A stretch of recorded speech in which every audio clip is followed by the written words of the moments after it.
Alerte coronavirus. Attention, attention, le coronavirus se transmet très facilement et fait des ravages. Pour l'éviter, le port du masque de protection est obligatoire en tout lieu.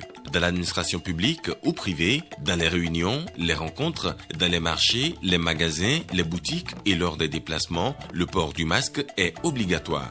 Même dans les lieux privés, dès lors que l'on n'est pas seul, le masque doit être le fidèle compagnon. Mais attention, le port de masque de protection ne dispense nullement d'appliquer les autres mesures de prévention, notamment le lavage des mains à l'eau et au savon et l'observance de la distance de sécurité sanitaire d'au moins 1 mètre entre personnes. Enfin, s'abstenir de porter des gants en vue du lavage régulier des mains à l'eau et au savon ou de l'application de gel hydroalcoolique. Pour tout savoir sur l'épidémie du coronavirus au Bénin, rendez-vous sur le site web www.gouv.bj/coronavirus. Ceci est un message du gouvernement de la République du Bénin. Patrice Talon veut faire du Bénin le premier producteur d'anacarde d'Afrique. Le chef de l'État a lancé ce nouveau challenge à Basila lors de sa visite dans cette commune du département de la Donga. Vous saurez davantage dans cette édition. Mémoire du chaudron de Tiburce à Dagbe, des réseaux sociaux à l'essai politique. Vous en saurez davantage avec Patrick Djossou sur cet ouvrage.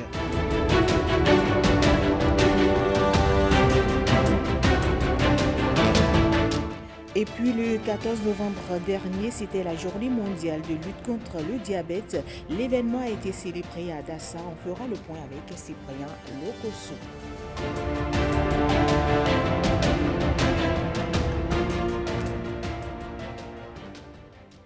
Bonjour à tous, mesdames et messieurs, et bienvenue à vous si vous nous rejoignez. Petite pause ce 18 novembre 2020 dans la tournée nationale du chef de l'État. Mais avant, le président de la République a été accueilli à Basila. Dans cette grande commune du département de la Donga, le président de la République a lancé un nouveau challenge, faire du Bénin le premier producteur d'anacarde d'Afrique. Le point avec James William Baguidi et Ernest Tetego Bio Mohamed. Basila, département de la Donga. Au matin de ce 17 novembre, rien ou presque ne laisse présager de ce que le chef de l'État s'apprête à fouler le sol natal de l'un de ses prédécesseurs, Alphonse Allé. Mais quand il arrive quelques heures plus tard, Patrice Talon dira lui-même avoir été accueilli comme un prince. D'autant plus que dès sa prise de parole, le maire de la localité se révèle être sur la même longueur d'onde que le président de la République. Notre principal atout est la disponibilité de terres cultivables, une grande opportunité pour le développement agricole de la commune. C'est pourquoi les conseils communaux qui se sont succédés ont fait du secteur de l'agriculture le levier principal des différents plans de développement communal. Le climat de notre commune est favorable à la culture de plusieurs spéculations, dont la plus importante est l'anacarde. Cette filière bénéficie d'un accompagnement spécifique du conseil communal avec la mise en œuvre de plusieurs actions de développement dont il nous plaît de citer la distribution aux producteurs de 50 000 plants d'anacarde en 2018, l'institution d'une journée communale de l'anacarde en vue de faire de la commune de Basila la première commune productrice d'anacarde au Bénin d'ici 2022. L'anacarde justement, là-dessus, Zachary Tasso a touché la fibre sensible. Même si ses ambitions restent encore modestes, car Patrice Talon, lui, est arrivé à Basila déterminé à convaincre ses compatriotes de l'accompagner dans un nouveau challenge. Basila est le territoire le plus grand en termes d'homogénéité en potentiel agricole.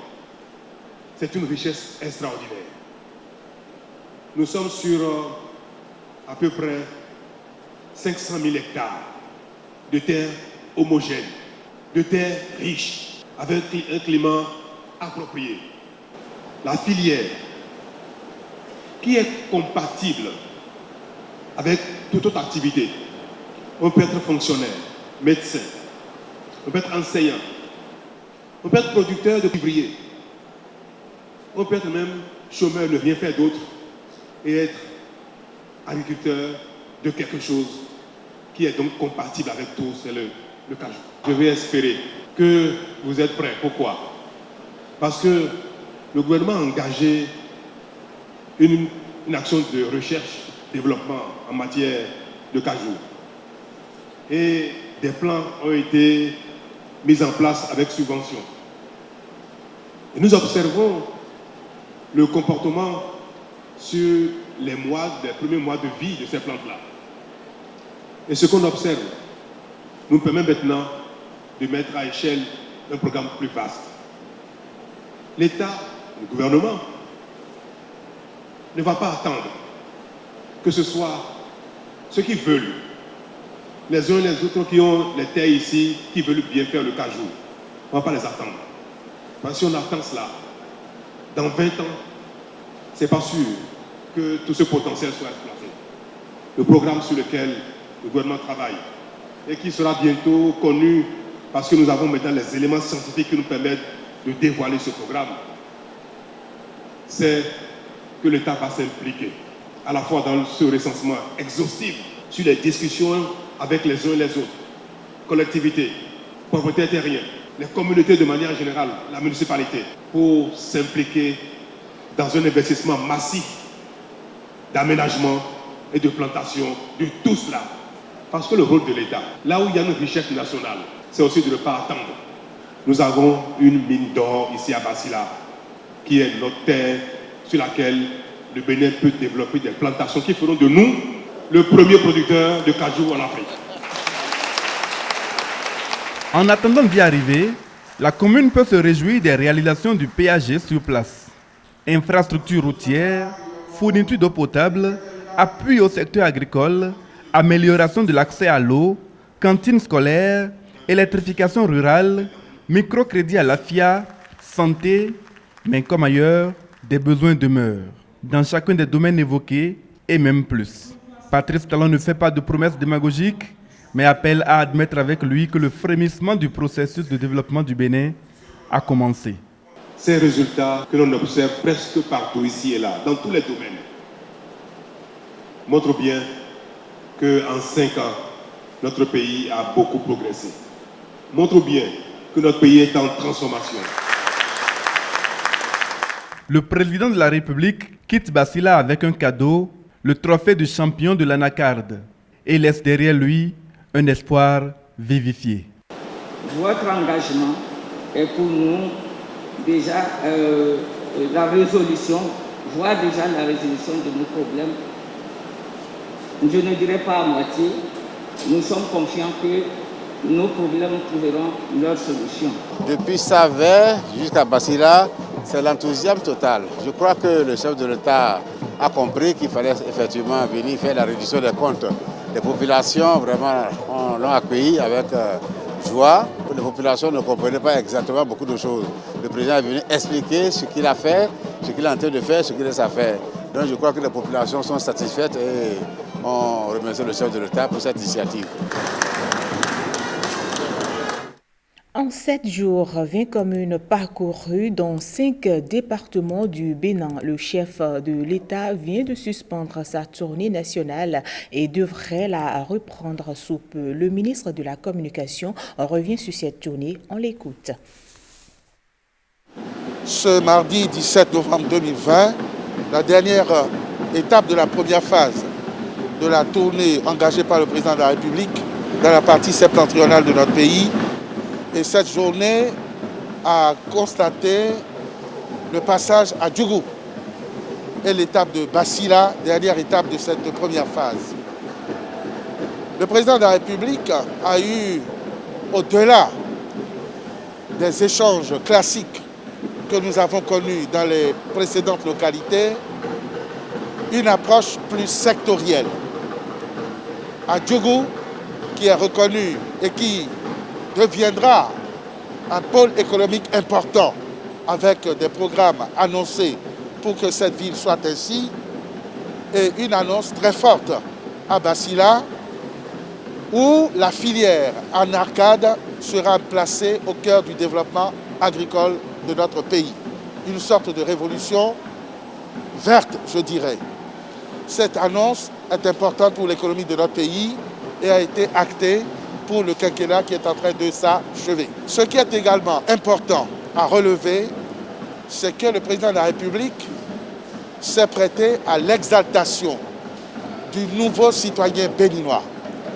Tout au long de la tournée, le président de la République, qui a démontré sa parfaite connaissance de chacune des localités de notre pays, a admis et partagé avec les populations que notre pays est en train de changer, en bien évidemment, et que ces changements sont dus au nouveau Béninois. Le Béninois qui est également en train de changer, le Béninois qui démontre qu'il est capable du meilleur, qu'il est capable d'accomplir le miracle et qui est au cœur du développement que nous connaissons et qui va se poursuivre.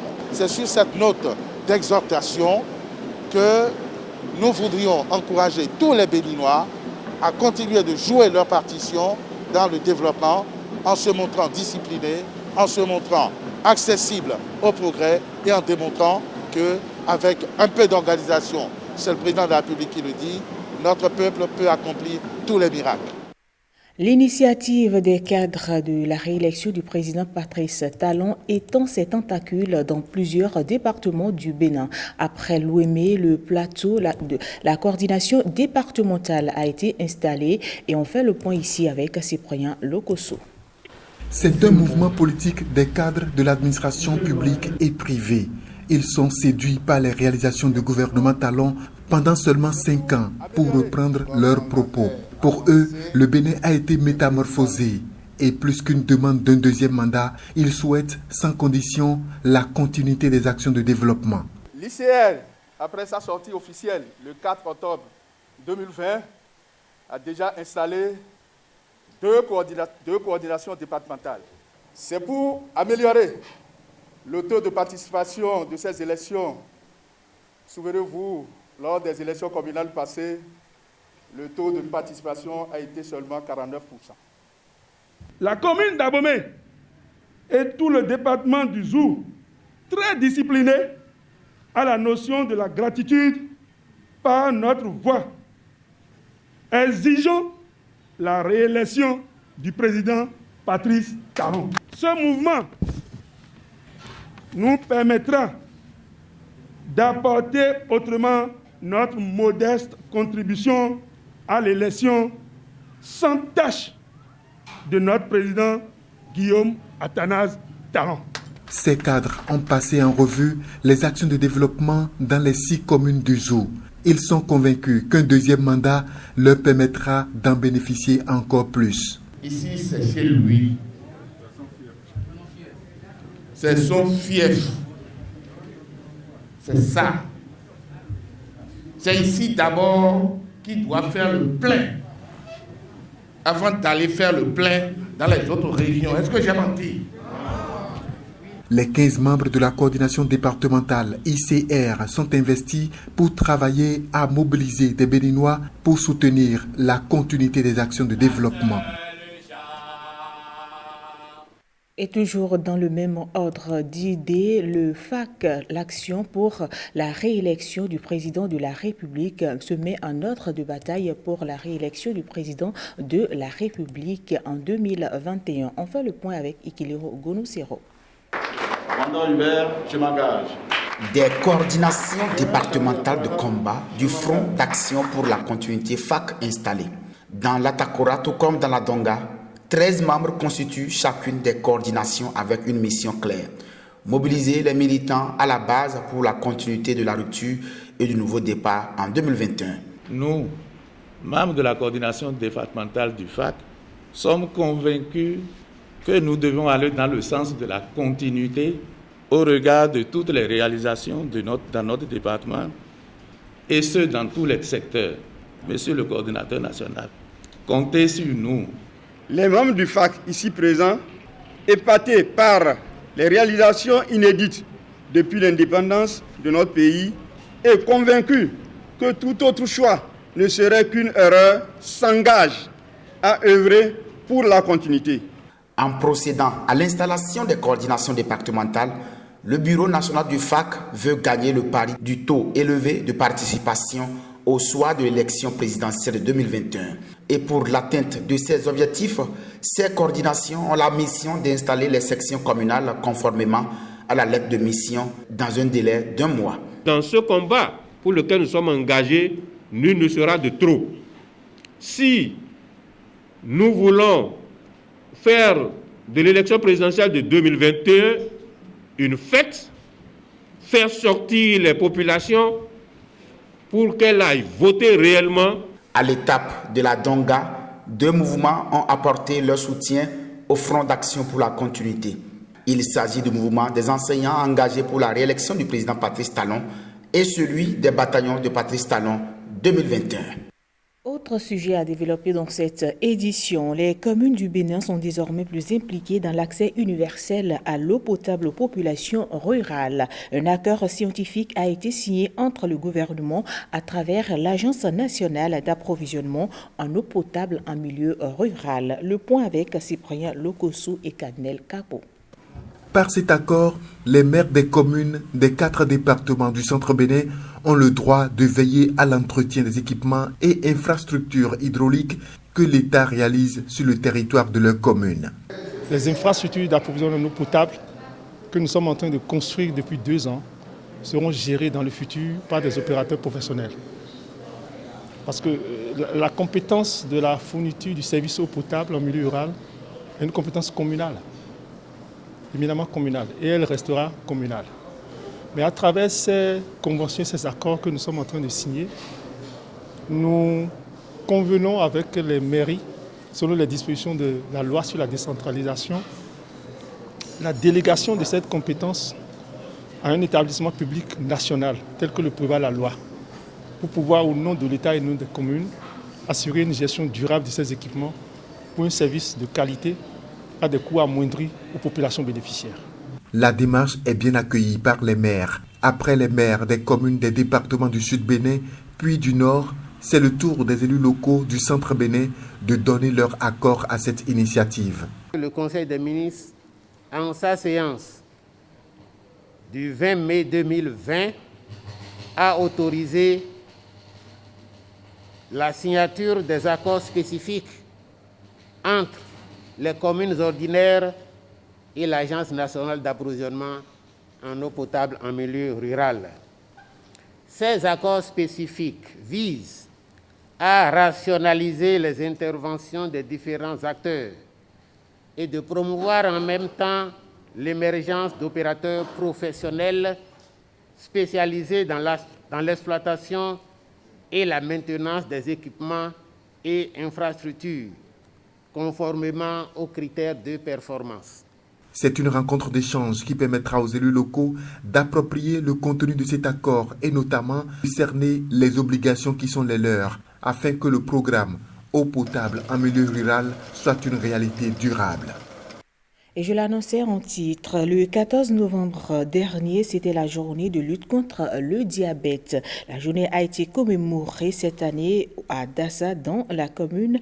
La célébration a été marquée par des activités physiques et sportives et des sensibilisations sur les dangers du diabète et des maladies non transmissibles. Reportage. Sous une fanfare joyeuse, ils ont fait près de 2 heures de marche dans les rues de la commune de Dassa. 14 novembre, journée de lutte contre le diabète. Ils y ont associé la lutte contre les autres maladies non transmissibles à travers cette marche de cœur. Avec plus de 1700 personnes dépistées dans le département, donc près de 2000 personnes.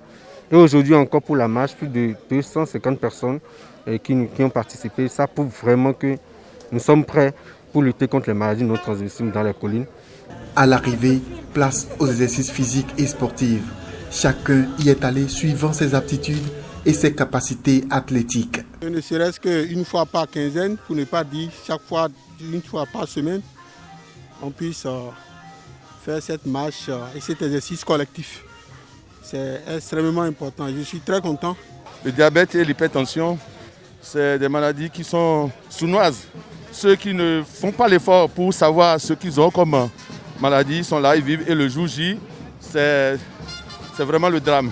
Chacun n'a qu'à aller se dépister, de faire dépister pour savoir son état de santé et faire les sports d'entretien pour se maintenir. À la séance de sensibilisation, c'est le moment des échanges et d'éclaircissements sur le mal qui ronge silencieusement et qui rend immobile si l'on n'y prend pas garde. L'hypertension, le diabète sont des tueurs silencieux qui sont à l'intérieur de certains d'entre nous. Mais ça se soigne. Ça peut se dépister et se soigner et permettre aux personnes qui en souffrent de vivre tout à fait normalement.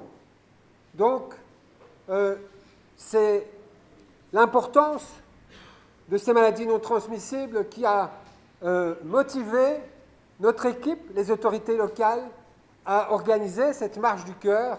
Et je suis vraiment très, très impressionné. Aujourd'hui, c'est le 14 novembre et c'est la journée mondiale de lutte contre le diabète.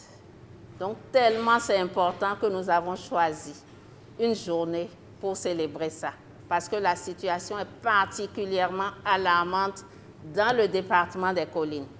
La commune de Dassa n'est pas en bonne position dans la lutte contre les maladies non transmissibles. Les autorités politiques et administratives invitent les populations à la pratique quotidienne des sports d'entretien.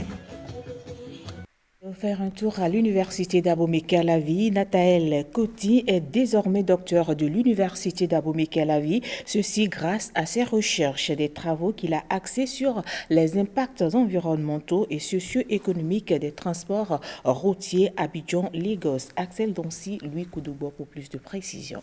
Impact socio-économique du transport sur le corridor Abidjan-Lagos, une thèse à défendre au bout de 3 ans de recherche en 30 minutes. Par ce impétrant, Nathaël Coty vient troquer son costume contre la toge des docteurs de l'université d'Abomey-Calavi. Mais d'abord, le passage obligé, 9h15, face au jury, il expose problématiques, hypothèses, résultats d'enquête, vérification et argumentation. En présentiel comme par visioconférence, le jury composé de 6 professeurs des universités d'Abomey-Calavi et de Lomé passe au crible fond et forme. Le candidat en sueur retrouve le sourire après délibération. Après ces observations, le jury a accepté le document et l'a déclaré digne du grade de docteur de l'université d'Abomey-Calavi en gestion de l'environnement dans la spécialité environnement, transport et développement avec la mention très honorable avec les félicitations du jury.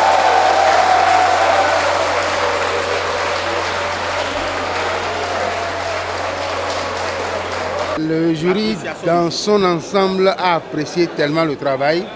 Bien vrai, il y a toujours des incorrections qu'on a relevées, mais dans l'ensemble, c'est un travail de bonne facture qui a respecté les normes sur le plan scientifique et les normes réclamées par le CAMES. Docteur en géosciences de l'environnement et aménagement du territoire, cet homme peut enfin se frotter les mains, valider sa thèse sur les impacts environnementaux et socio-économiques des activités des transports routiers dans la partie corridor Cotonou-Abidjan-Lagos.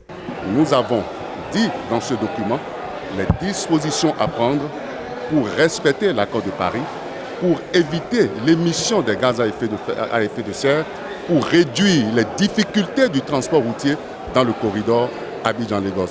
C'est un thème vraiment qui s'intéresse à tout. C'est un thème pluridisciplinaire et je voudrais inviter les acteurs au développement comme la Banque mondiale, l'Union européenne et les institutions internationales à bien vouloir s'approprier de ce document. Nathaël Coty vient aussi d'inscrire son nom dans les annales de l'université d'Abomey-Calavi.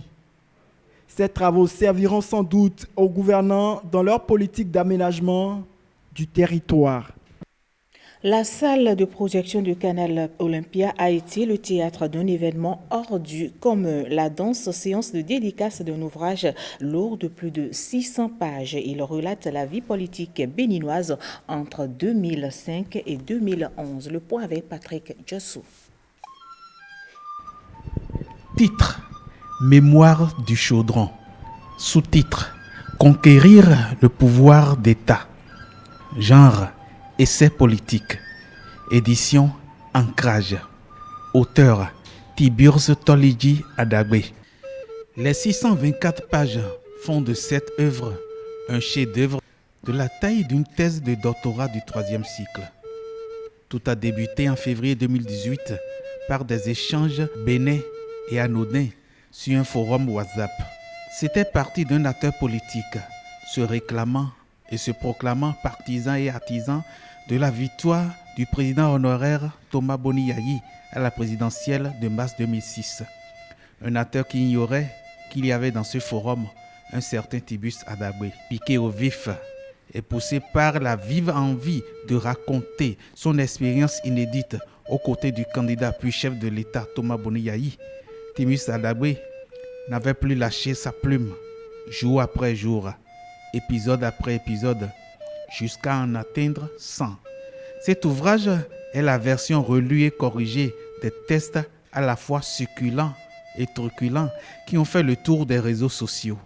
On ne caressera pas une version numérique, on caressera un livre, on le gardera, on le mettra en exergue dans sa bibliothèque, on en fera un livre de chevet, on le mettra sous l'oreiller, on dormira à côté, on glissera dessus, on va rouler dessus la nuit, et au milieu de la nuit, quand on n'a pas sommeil ou bien quand le sommeil nous quitte, on peut reprendre le livre, allumer la lampe et recommencer par lire. On ne peut pas en faire autant pour une version numérique. Dès les réseaux sociaux, les lecteurs avaient été emballés par la narration remplie de descriptions diverses. Les lecteurs de cet essai himalayen seront davantage sous le charme du récit. Un récit qui permet de savoir, par exemple, pourquoi un parfait inconnu peut être sorti de son village natal et parachuté du jour au lendemain sur la scène politique. Pourquoi ou comment, de la craie, on peut devenir, par exemple, spécialiste de l'énergie. La mémoire du chaudron est un récit témoignage d'une personnalité du monde de l'information, Tibius Adagbe, que j'ai eu l'honneur et le plaisir de rencontrer très tôt. L'équipe de la communication, à l'époque, était une équipe jeune mais hétéroclite. Et parmi tous, Tibius était toujours très réservé et très sérieux. C'est un récit fait sur le milieu politique, espère en ralliement, en désistement, en alliance, en mésalliance, en fourberie, en sournoiserie, en hypocrisie, en sauvagerie, en courtisanerie, en jeu de couloir, en coup bas, en coup tordu, en coup visible et ou invisible, qui représente le chaudron dans lequel l'auteur a vécu et dont il rend compte par la fidélité de sa mémoire. La commune de Kétou, dans le département du Plateau, dispose désormais de son plan local de sécurité. Le document conçu par l'AJBF, l'agence béninoise de gestion intégrée des espaces frontaliers, a été validé ce vendredi par les autorités de la dite commune. Le point avec Bressombo et Guillaume Avieno. Regardez. Signature et échange de documents entre le tribunal de Poubet et la mairie de Kétou au terme de l'atelier de validation et de la signature du plan local de sécurité de la commune de Kétou. Un document à travers lequel plusieurs acteurs du développement de cette commune frontalière du Nigeria s'engagent à coproduire la tranquillité, la sécurité et la sûreté pour le bonheur des populations locales.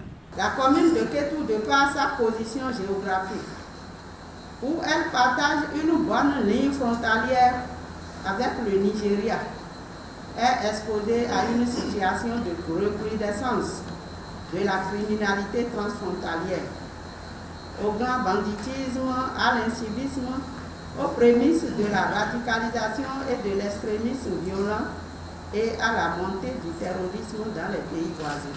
C'est justement pour tenter de contenir ou d'expulser hors des communautés locales la mainmise des entrepreneurs de la violence dans des secteurs où l'État central donne l'impression parfois d'être absent, que l'ABGF vient de concevoir cet outil à la prise de décision à l'intention des conseils communaux.